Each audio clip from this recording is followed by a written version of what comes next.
भले ही आपको विश्वास हो ना हो, अनंत अनंत जन्म हमारे हुए हैं, न जाने कितने हमारे जन्मों के अवशेष तो धरती में गड़े पड़े होंगे। कोई ये कहे कि तुम्हारा पिछले जन्म में देखो ये जो सिर है ये तुम्हारा ही सिर था, खोपड़ी जिसको गिद्ध खा रहे हैं, जिसमें मट्टी लगी हुई है, जो सड़ रहा है, तो आप कहेंगे नहीं ये मैं नहीं हो सकता, मैं तो मैं हूं। पर ऐसे असंख्य जन्म हमने लिए हैं जहां कहीं जानवर खा रहे हैं, कहीं कीड़े खा रहे हैं, कहीं मिट्टी में मिल गया, कहीं अग्नि में जला दिया, उसकी राख बन गई। असंख्य जन्म। तो हमारी जो इंद्रियां हैं वो अंदर भी लेके जाती हैं और बाहर भी छोड़ती हैं। तो आंखें दृश्य लेके जाती हैं, देती क्या है अंदर से? अश्रु, आंसू। नासिका अंदर क्या लेके जाती है? सुगंध। श्वास, और छोड़ती क्या है? श्वास। वो अगली अलग बात है कि आपको जुकाम खांसी और सब नजला वजला लग जाते हैं, वो भी छोड़ देती है। हम उसकी बात नहीं कर रहे, हम श्वास प्रश्वास की बात कर रहे हैं। वाणी, जिव्या क्या लेती है? भोजन खाते हैं ना आप, स्वाद लेते हैं, ये लेके जाती है। अंदर से क्या देती है? नहीं पता।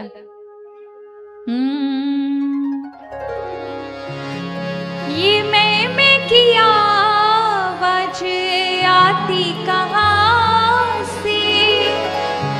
मैं की आवाज आती कहां से? भीतर से क्या दे रही है? वाणी। कौन है वहां वाणी आती जहां से? कौन है वहां वाणी आती जहां से? कुछ तो बता कर, कुछ तो बता कर, तुमको पता है मुख बोलता है या तू बोलता? मुख बोलता है या तू बोलता? कौन है वहां जहां से वाणी आती है? कौन अंदर बैठा है जो वाणी देता है ये बोलना है, ये बोलना है, ये बोलना है? कौन है? कई विचार किया? इतना सा छोटा सा वोकल कॉर्ड सबके गले में भगवान ने मशीन की तरह फिट कर रखा है, सबकी अलग अलग आवाजें। कोई चाहे किसी को कितना भी कॉपी कर ले, लेकिन फिर भी उसकी एक ना एक छोटी बारीकी से आप पहचान लेंगे कि ये इसने कॉपी किया है, ये इसकी रियल आवाज नहीं है। सबकी अलग अलग आवाज है, पर वो आवाज आ कहां से रही है? तो वाणी क्या करती है? भोजन लेके जाती है और अंदर से वाणी देती है। केवल कान ही ऐसे हैं जो सिर्फ लेके जाते हैं और बदले में देते नहीं है, सिर्फ भरते जाते हैं, भरते जाते हैं, भरते जाते हैं।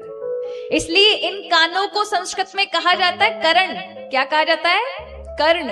क्या कहा जाता है? अच्छा, कर्ण कौन थे? बहुत बड़े दानी थे। कौन थे? कर्ण कौन थे? दानी थे। ये हमारे कानों को कर्ण इसलिए कहा जाता है क्योंकि ये बहुत बड़े दानी हैं। आप जो भी सुनेंगे, जिस प्रकार के विचार सुन रहे हैं, जिस तरह की चीजें आप अपने जीवन में श्रवण कर रहे हैं, आपके कान आपको विचार और कर्म के माध्यम से वही रिवॉर्ड के रूप में आपकी बाकी सब इंद्रियों से लौटाने वाले हैं। इसलिए श्रवण का, कानों का बहुत बड़ा महत्व है जीवन में। आप जो भी सुनेंगे, ये कान डालते जा रहे हैं और फिर आंखों से उसी का आपको फल प्राप्त होगा कि आपने जो कुछ देखा होगा, आपकी आंखें वही देखना चाहेंगी। आपने जो कुछ सुना होगा, आपकी इंद्रियां उन्हीं चीजों की ओर दौड़ेंगी। लेकिन जब आपने भगवान की वस्तुएं सुनी, सत्संग श्रवण किया, भगवान की भक्ति को श्रवण किया, भगवान की महिमा को जाना, तो अनायास ये सारी इंद्रियां आपकी पवित्र हो जाएंगी।